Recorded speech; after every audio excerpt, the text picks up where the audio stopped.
Hello, you wonderful people, and welcome to another episode of Crime Centric. This being a show where we talk about crime dramas that I watch. For today's episode, I'm going to talk about the latest episode of The Blacklist. A lot of really interesting things went down in this episode, so let's break it down. We have Reddington showing up on an island because obviously this is where the deal is going to go down over these, sarcophaguses. And so obviously I even love like Dembe's like, I'm reluctant to leave you here, but Reddington's like, oh, come on, like how often we actually get like a weekend off, so kind of go off and enjoy it. So the fact of the matter is Reddington kind of crosses paths like each of these people who has one of the sarcophaguses. I can't say that word to save my life, sorry. The fact of the matter is I would just go with chest. Each one of the people who has a chest is obviously people that Reddington has a relationship with. In particular, the head of all of this, because she's the one that kind of set up the negotiations and stuff like that, is Cassandra. I kept looking at the entire time. I was like, why do I recognize that actress who plays Cassandra? There's the TV show The Rook on Stars. She was like the head honcho of the organization. It's been a while, so I'm blanking on so many details from the show. But I kept being like, oh yeah, that's what it took me like halfway through the show to remember where I knew her from. But that's what it is. But it seems like her and Reddington have a past, kind of ex-lovers type of situation. But obviously, it's like it was Anika who is the one that's superstitious, because for her, it's like literally everyone else that's kind of had these chests have died under circumstances. So she thinks it's like for her, she doesn't even want to touch them. She wants to kind of get this deal done as quickly as possible and move on. There's Margot, who's kind of the lockpick expert. The fact is, there's also Mahmoud, who apparently him and Margot had like a thing in the past. We really didn't really go too much into that. And then there's Jocko, who's the dude who was kind of upset about his cut, because literally everyone else is getting an even split of 18%. He's the only one that's getting he's the only one getting 10%. But you kind of felt like, oh, it's just because I'm like the gunner and whatnot, but I love Reddington being who he is, just being the silver tongue that he is, essentially being able to kind of sway a room, being like, oh, the fact of the matter is the role that you basically play is very important, because you need someone, a part of the operation, to kind of make it be able to get stuff done. If you don't have them, then that whole plan goes to shit, essentially. But he ends up bringing up the fact is you getting 10% isn't because we undervalue you, it's because you came into the operation late. And the fact of the matter is, at the end of the day, the only one who kind of looks down upon your value in this group is yourself. So they all made a decision that they're going to obviously sell the chest, but then Margot ends up dropping dead, and it's ends up turning out that it looks like she got poisoned. At first it's like, all right, so who's the suspects? And at first they immediately turn on each other, because it's like, well, it could be at first I think Mahmoud because they broke up, but also Jocko because he was the one that kind of complained about his percentage. But Reddington and Cassandra do a autopsy.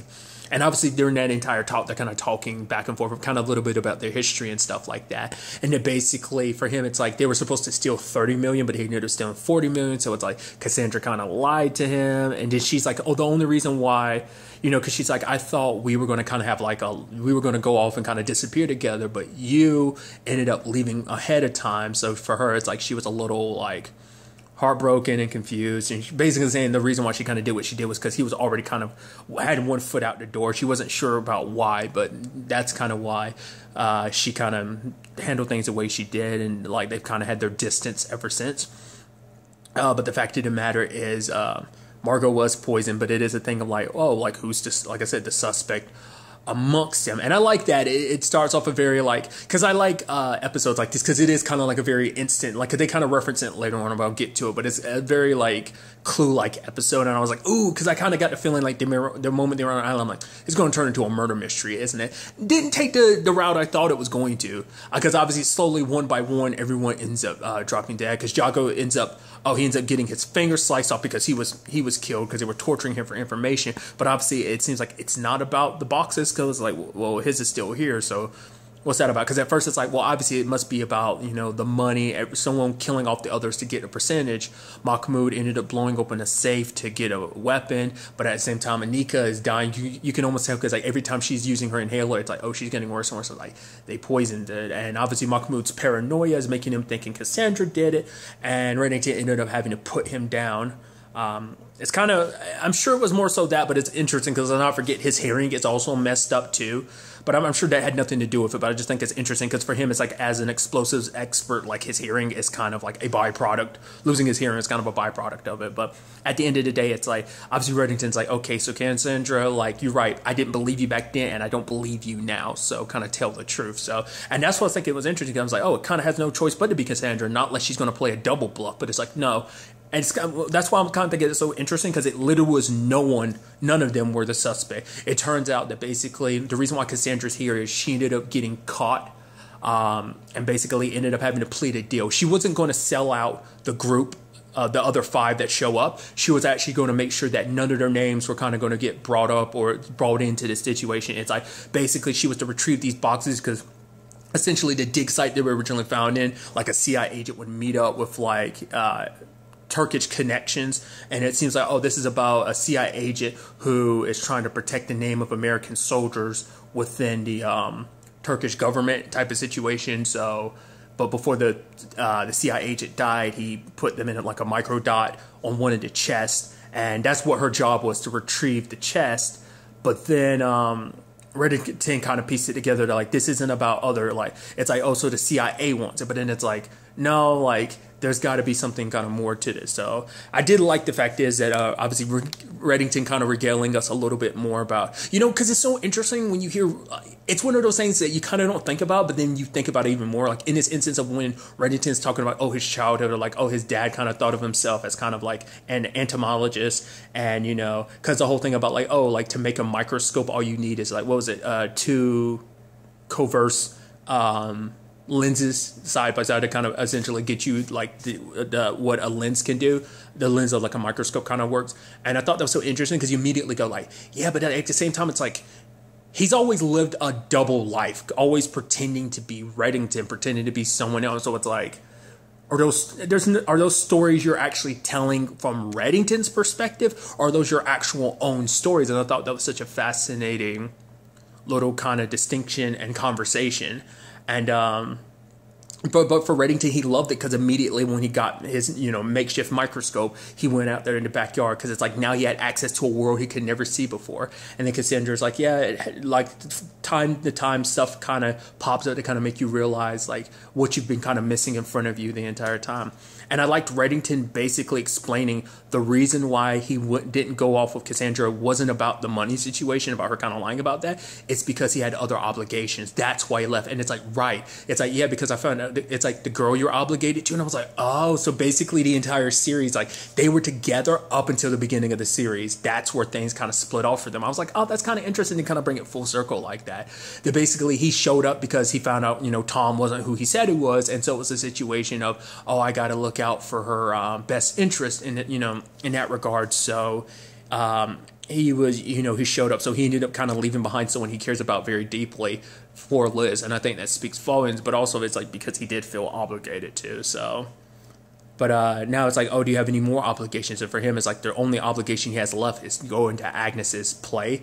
And so, beyond that, it's like, them making out and everything. I was like, oh, that's awesome. But it was interesting to find out, like, obviously, that they got the inverse of everything, that really it's actually because they end up finding the staff and I'm dead, and I'm like, right, because the entire episode I'm like, where the hell is the rest of the staff? Like, we've only seen the main characters, where's the rest of the staff, like Arthur and everything? But it's like, oh, we end up finding out that since the beginning the staff that we met were actually the guys coming looking for this information. The real staff has been dead the entire time. So and I even love that whole situation of talking over the radio with Arthur. He's like, I recognize that voice. Hey, Cassandra, you know what this means? The butler did it. And that's what I was referencing earlier when I was like, oh yeah, the Clue reference. I was like, I like that. Reddington having to make a joke out of this situation.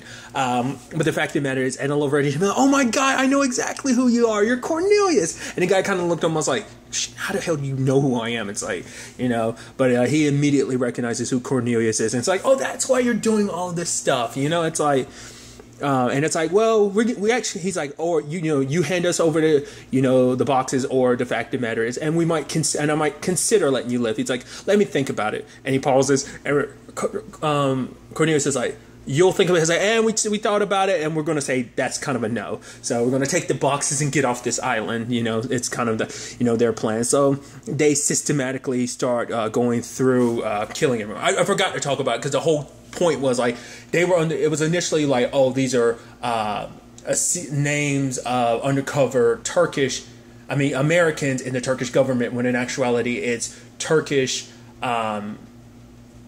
agents in the U.S. government, essentially. So, but systematically, Reddington and Cassandra worked to dismantle Cornelius's team pretty epically, and I liked how they set that up a long time, a bit in advance. The whole thing with letting the gas leak. I thought that was going to be used immediately. It wasn't. It wasn't until later on, because those suits walking down. I was like, oh, that's how you're going to do it. So now Reddington shows up and pops them. So.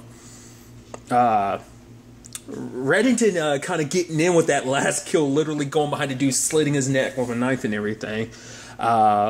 But when the time came, they ended up, exploding it. And of course, Homie would still be alive. But Reddington's like, oh, you forgot about that fish on top of the mantle and everything. And he turns around like, what did Reddington do? I was like, you're just gonna make him look the way? I don't get it. It's like, oh, you broke off. I was like, you broke off. What was that? Oh, you broke off his nose to be used as a knife, and you stabbed the dude. And I was like, oh.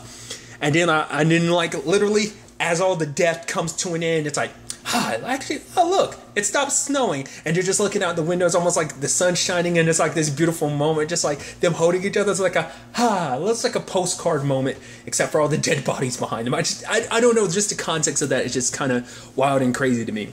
But nevertheless, it's like that terrible night ended that way. But they managed to walk away from it, and I love they go to see Cynthia, and she's appraising it. And we never get to find out what that number is, but whatever the number was, it was like, woo, oh, that seems good. So I'm assuming Cassandra and Reddington split it 50-50. That's got to be a good amount of pocket change. Because to be fair, this has been something in 3 years in the making or something like that, is when this whole box situation kind of got played out the way it did.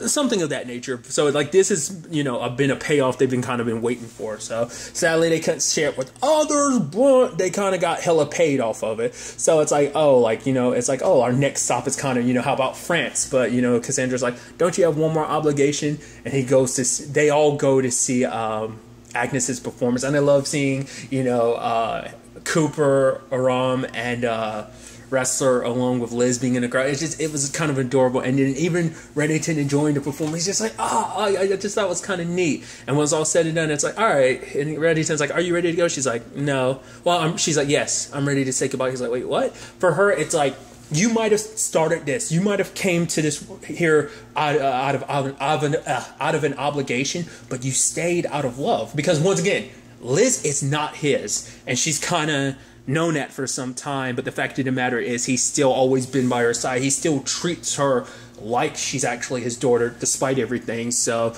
he loves her and this family of hers, and he will do anything to protect her and it. So it's kind of sad. You hope that maybe in some shape or form him and Cassandra could ever pick this up, like maybe their paths will cross again one day and this could kind of circle back to that. I would like that. It's just like, it's one of the few standing relationships that we're aware of that Reddington's ever had to kind of see it's still there. It's still out there as a potential. So things could kind of work out. And Liz is like, oh, you brought a friend. And it's like, yeah. And she's like, if you have plans. He's like, no, I don't have any plans. And she was like, I know what you had told me before about the whole Tom situation, that I don't need to be looking in the past because I have Agnes and that's kind of what matters. So I need to kind of be looking forward. And it's like, because basically for Reddington, he wants her to kind of have it's kind of like, more of a life essentially. And essentially she's like, because he was like, you said that I deserve more of a life. And it's like, you deserve one too, And it basically at the end of the day, it's like, this might not be kind of we might not have these more this different type of life or whatever. But at the end of the day, we kind of have each other. So for her, that's what kind of matters at the end of the day. It's like, we might not have these full other lives, but we have each other. I was like, that's so adorable, which is interesting considering, obviously Liz has got her secrets about her mom, the whole Katerina situation, along with just still kind of lying to Reddington, but to be fair, Reddington's kind of lied to her. And obviously, she's lied to Reddington in the past, so it's not like this is a new territory for either one of them. But still, it was just kind of this nice moment. Because I think despite everything with her mom, I think for her, she can compartmentalize of like, yeah, like my mom's trying to do whatever she can to survive, like I want her in my life, but at the same time she wants Reddington in her life too, because he is important. Like that isn't just like because she appreciates, like the fact is that he showed up to this performance and everything because she knows like, hey, that meant a lot to me that you did that. So I think it was just like I said, it's a bittersweet thing of like, you're like, but then you're at the same time like there's kind of a lot of deception behind that but still it was kind of a cute moment. So very, very interesting elements of situation going down in this that went down in this episode though. But I'm curious to kind of see where everything takes us going forward into the next episode. But really that's all I want to talk about. Until the next time we meet, be happy, be safe, live life to the fullest, and enjoy it. Good day and good